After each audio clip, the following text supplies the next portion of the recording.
จะมีอะไรบ้างมีสมุดเอาไว้เรียนออนไลน์ของลูกนะครับผมก็จะมีแอร์ตัวนี้ก็ 7,000 BTU นะครับฉ่ำเลยห้องหนึ่งสบายๆเลยครับแต่นี่เรามาเปิดในเต็นท์กันก็จะมีห้องน้ำสนามมีเตาปิ้งย่างนี่ของลูกค้าส่วนนี้ก็จะเป็นเต็นท์อยู่นี่นะครับเก้าอี้สนามนี่ก็เอาไว้จับหมึกกระดองนะครับหมึกกระดองแล้วก็ในถังสีเขียวก็จะเป็นที่จับกั้งลายเสือตรงนี้ก็จะเป็นที่จับปูม้าแล้วก็จับหมึกโวยวายนะครับก็อยู่ตรงนี้ตรงนี้ก็จะเป็นจอ Android ของลูกสาวไว้ดูระหว่างทางนี่ก็กระเป๋าเสื้อผ้าโอเคเราเตรียมพร้อมกันเดี๋ยวเราลุยกันเลยพร้อมหรือยังพร้อมแล้วโอเคครับเดี๋ยววันนี้เราก็จะไปวิ่งเส้นนี้ดีกว่าเส้นมอเตอร์เวย์นะครับเพราะมอเตอร์เวย์มันจะมีจุดพักรถอยู่แถวชลบุรีแวะซื้อของฝากได้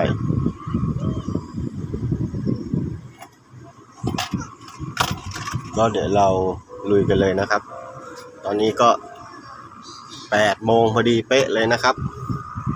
ก็เราจะวิ่งช้าหน่อยเพราะว่าของเราเยอะสบายไหมสบายโอเค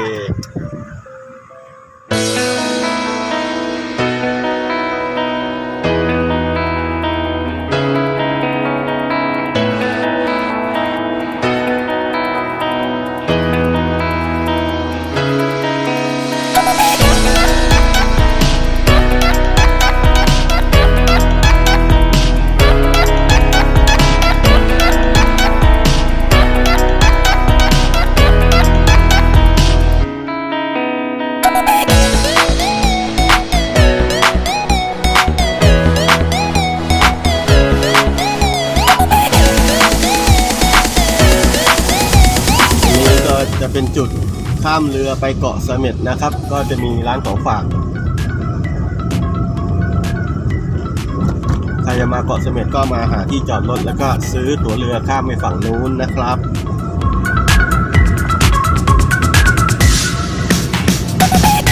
เราจะเห็นชายทะเลแล้ว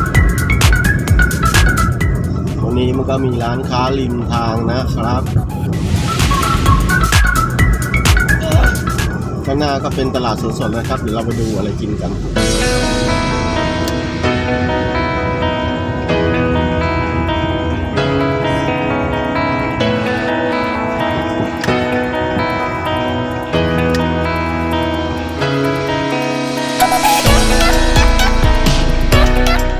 ตรงนี้ก็จะเป็นตลาดสดเลยนะครับนี่เรือประมงจะจอดอยู่หลังร้านเลยนะครับอาหารทะเลสดๆเลยปลาหมึกยื่นได้ด้วย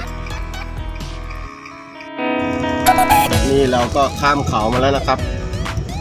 ทางลงเขาปุ๊บเราก็จะเจอทะเลทันทีเลยนะครับเราก็จองห้องพักไว้ก่อนคืนนึงเดี๋ยวพรุ่งนี้เราค่อยแคมปิ้งพรุ่งนี้เราค่อยแคมปิ้งนะเดี๋ยว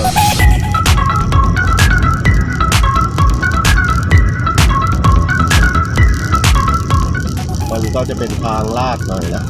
ตรงนี้มีธงแดงปักด้วยคอยโล่คอยโล่ว้าวทางลงเหมือนเหวเลยว้าว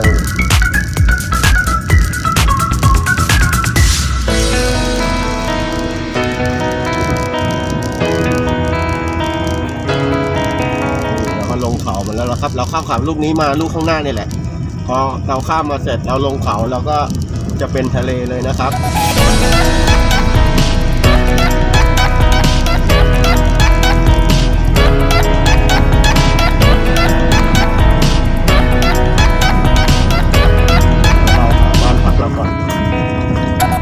ขึ้นลงนะเดี๋ยวให้ป้าลงก่อนเนี่ยเจอห้องพักแล้วห้องพักเราเบอร์23คืนนี้ก็มาพักก่อนนะคืนนึง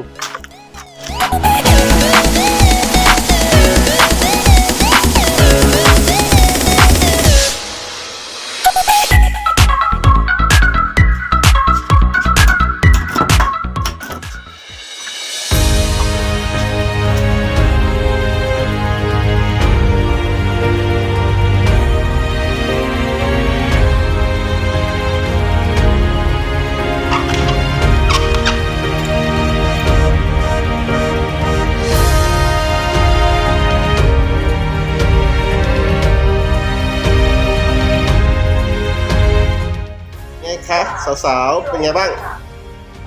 โอเคไหมโอเคเนาะอ๋อที่นอนก็ใหญ่เบ้อเร่อเลยแอร์ก็เย็นฉ่ำเลยห้องน้ำก็สะอาดมาก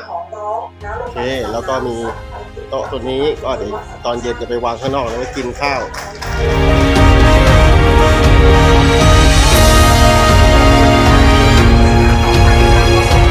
น้ำใส่ทิ้งเลยนะครับตรงนี้น้ำใส่ทิ้งเลยที่เราเขาดูกันมาแล้วก็เก็บไว้เรื่อย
อาบน้ำแล้วก็สวยกันหมดเลยเนี่ยนี่ก็เรือหมึกไฟสีเขียวก็เริ่มออกแล้วนะครับเมื่อกี้เราก็ไปคุยกับชาวประมงว่าตอนนี้น้ำทะเลมันหนุนปลาหมึกจะเข้าฝั่งอยู่ใกล้ฝั่งก็ถามเขาว่ามีหมึกอะไรบ้างก็บอกว่ามีหมึกกล้วยกับหมึกกระดองแต่หมึกกระดองจะไม่เข้าใกล้ฝั่งมากนะครับจะอยู่ไกลฝั่งหน่อยก็ใกล้ๆก็จะมีหมึกกล้วยก็เดี๋ยวพรุ่งนี้เสร็จเราเลยครับเราเอาที่ดักหมึกมาด้วย เราจะไม่ตกนะครับเราดักอย่างเดียว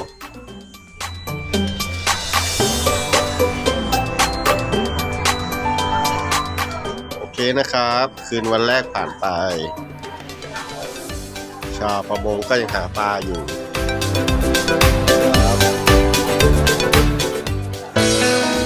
ท้องฟ้าปลอดโปร่งอากาศดีมากลมเย็นเข้าหน้าหนาวแล้วนะครับก็ราตรีสวัสดิ์เดี๋ยวพบกันวันพรุ่งนี้นะครับบ๊ายบายก่อน